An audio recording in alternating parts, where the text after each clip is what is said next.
face à la plus grave crise sanitaire de notre histoire récente. Cette crise, nous l'avons combattue ensemble en nous appuyant sur deux principes qui ont toujours guidé notre action. Notre premier impératif n'a jamais été négociable: protéger votre santé, réussir à soigner tout le monde, à tout moment, partout sur notre territoire. Cela veut dire aussi protéger notre système de santé en évitant l'engorgement des services hospitaliers et en aidant nos soignants qui accomplissent depuis des mois leur mission avec un dévouement et un engagement admirables.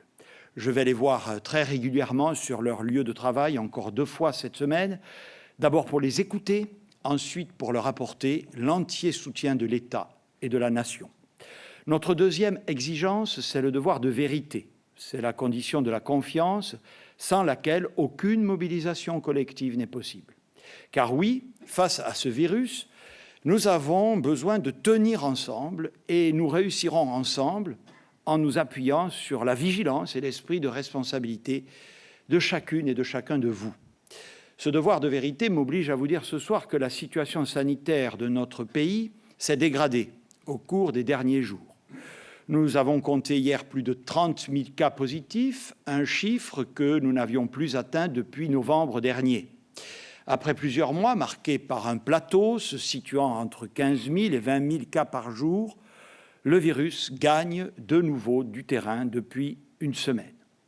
Le virus progresse en France comme presque partout en Europe. Je pense à l'Allemagne, à la Belgique, aux Pays-Bas ou à l'Italie, même dans les pays qui ont confiné. Comme chez nous, il se passe quelque chose depuis quelques jours. Et dans tous ces pays, l'explication la plus évidente tient à l'apparition de cette nouvelle forme de virus que l'on appelle les souches variantes, dont nous mesurons la progression jour après jour. La plus répandue dans notre pays, vous le savez, est de loin celle dite du variant anglais, qui concerne désormais à peu près la moitié des personnes atteintes de la Covid en France. Ce variant, nous savons depuis la fin janvier qu'il se diffuse à bas bruit et qu'il est susceptible de produire, à un moment donné, une nouvelle flambée épidémique parce qu'il est plus contagieux.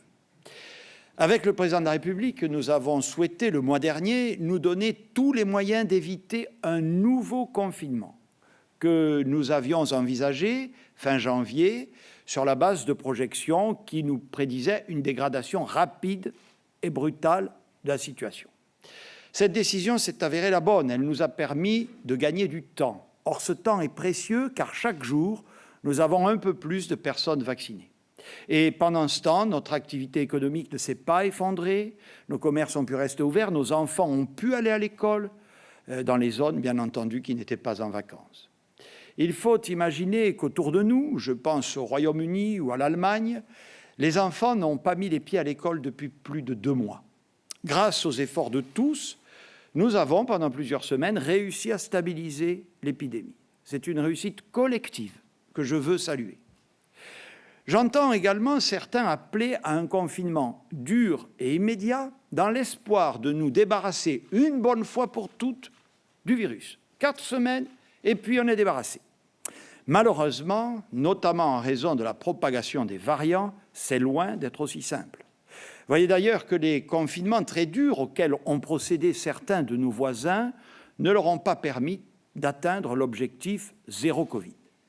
Un confinement peut être nécessaire, mais il n'est jamais anodin. Il signifie des fermetures de commerces, la fermeture des écoles, des limitations drastiques des déplacements. J'observe d'ailleurs que beaucoup de ceux qui appellent au confinement en général se disent très souvent, quand on les interroge plus précisément, opposés à chacune de ces modalités. Il faudrait confiner mais sans fermer les commerces, sans fermer les écoles, sans rétablir l'attestation de déplacement. Le confinement est ainsi un levier auquel nous devons recourir quand on ne peut pas faire autrement. Il faut le faire à bon escient, au bon moment et dans la bonne mesure. Il faut tout faire pour le retarder, pour laisser à la vaccination le temps de produire des effets. Notre objectif reste toujours le même. Traverser cette crise qui se prolonge en sauvant le maximum de vies, en protégeant nos hôpitaux, mais aussi autant que nous le pourrons, en préservant nos modes de vie, notre économie, l'éducation de nos enfants. La recherche de ce juste équilibre, de ce difficile équilibre, a toujours été et restera la colonne vertébrale de notre action. C'est pourquoi notre choix de ne pas confiner a une contrepartie. Être extrêmement réactif aux premiers signes de reprise épidémique. C'est ce que nous avons fait ces derniers jours en engageant des actions ciblées sur certains territoires marqués par une augmentation particulièrement forte de l'épidémie. En Moselle, face à l'émergence du variant sud-africain qui représente 60% des cas positifs, la vaccination des professionnels de santé a été accélérée et la stratégie tester, alerter, protéger a été démultipliée. À Mayotte, où la situation a conduit à la mise en place d'un confinement qui sera prolongé pour au moins 15 jours de plus. À La Réunion, où, comme à Mayotte, nous déploierons les moyens humains et matériels nécessaires pour venir en soutien des structures de soins. Enfin, dans l'aire urbaine de Nice et dans l'agglomération de Dunkerque, où la circulation des niveaux 3 à 4 fois supérieurs à la moyenne nationale a été constatée et où un confinement sera mis en place le week-end à compter de ce samedi. Nous devions agir et nous l'avons fait avec le soutien des élus de ces territoires dont je veux saluer ici l'esprit de responsabilité. Le confinement le week-end est une mesure lourde, ce d'autant qu'elle se conjugue avec le couvre-feu maintenu à 18 heures. C'est une mesure intermédiaire dont nous espérons qu'elle permettra d'infléchir la tendance observée. C'est une mesure ciblée sur certains territoires où l'épidémie s'emballe, ce qui nous semble la bonne méthode pour pouvoir agir vite et fort, là où c'est nécessaire, sans impacter des territoires où l'épidémie recule, il y en a, ou circule moins fortement. Et sur cette base, sur ce diagnostic, il apparaît aujourd'hui que la situation épidémiologique et hospitalière dans d'autres agglomérations ou départements suscite une vigilance maximale car ces territoires cumulent des indicateurs défavorables. Un niveau d'incidence élevé, autour ou supérieur à 250 cas pour 100 000 habitants, une part de variants supérieure à 50%, une pression hospitalière proche du seuil critique et enfin une circulation virale qui commence à s'accélérer sérieusement. Ces départements, au moment où je parle devant vous, sont au nombre de 20. Ils s'affichent sur la carte et concernent toute l'Île-de-France, une grande partie des Hauts-de-France et de Provence-Alpes-Côte d'Azur, mais aussi les départements du Rhône et de la Drôme, de la Moselle et de la Meurthe-et-Moselle et enfin d'Eure-et-Loir. Nous plaçons donc ces départements en surveillance renforcée. J'ai demandé aux préfets des départements concernés d'engager des concertations avec les élus en vue d'inviter sans attendre tous les habitants à la plus grande vigilance et d'envisager, dans tout ou partie de ces territoires, des mesures de freinage proches de celles mises en place à Nice et Dunkerque. Nous ferons un point au terme de ces concertations la semaine prochaine et nous déciderons alors si et seulement si la situation continue à se dégrader. Nous prendrons des mesures renforcées qui entreront en vigueur à compter du week-end du 6 mars. Mes chers concitoyens, je mesure ce que peut être votre lassitude et peut-être même votre découragement alors que nous sommes engagés dans cette bataille depuis bientôt 12 mois. Le virus évolue et se transforme. Et certains d'entre vous peuvent se demander si nous verrons bientôt le bout de ce jour sans fin. J'en ai l'absolue conviction. Et cette conviction se fonde sur des premiers signes tangibles, des premiers motifs d'espoir, nous permettant d'envisager dans les prochains mois un retour à une vie normale. C'est la campagne de vaccination, c'est notre stratégie de dépistage que nous améliorons sans cesse, c'est aussi l'arrivée prochaine de nouveaux traitements. La campagne de vaccination se poursuit et s'amplifie. À la fin de ce mois de février, toute proche, plus de 4 millions de vaccins auront été administrés à près de 3 millions de personnes, avec, là encore, le concours des élus locaux et des professionnels de santé que je veux remercier. Nous vaccinons beaucoup et surtout, je veux insister auprès de vous, nous vaccinons les bonnes personnes, c'est-à-dire celles qui peuvent développer les formes les plus graves de la maladie, présenter des séquelles lourdes ou parfois en mourir. Vous le savez, il s'agit des personnes les plus âgées et ou présentant des pathologies appelées comorbidités qui les rendent particulièrement vulnérables à la maladie et que l'on retrouve dans les services hospitaliers. C'est pour cette raison que nous devons poursuivre la vaccination des personnes de plus de 75 ans et amplifier la vaccination des personnes atteintes de comorbidité, car les statistiques nous montrent qu'elles présentent de plus fortes probabilités d'être hospitalisées ou d'être gravement atteintes. Et cette stratégie se déploie. Si certains pays qui nous entourent ont à ce jour davantage vacciné que nous, la France est en tête pour la vaccination des personnes les plus exposées aux formes graves de la Covid, comme l'illustrent les graphiques à l'écran. L'âge moyen des personnes vaccinées est en France de 72 ans, contre 65 ans en Allemagne et 55 ans en Italie.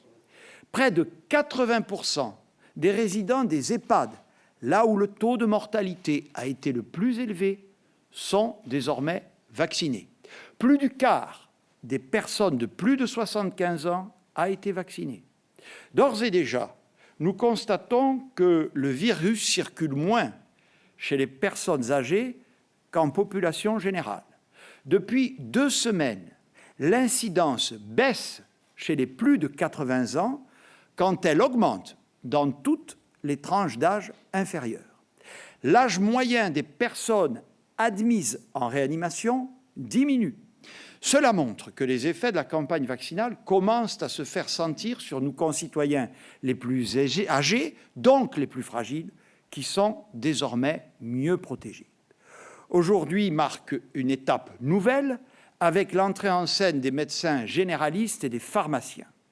Dans un premier temps, les généralistes vont pouvoir vacciner les patients âgés de 50 à 64 ans atteints de comorbidité, soit un objectif de 2,4 millions de personnes.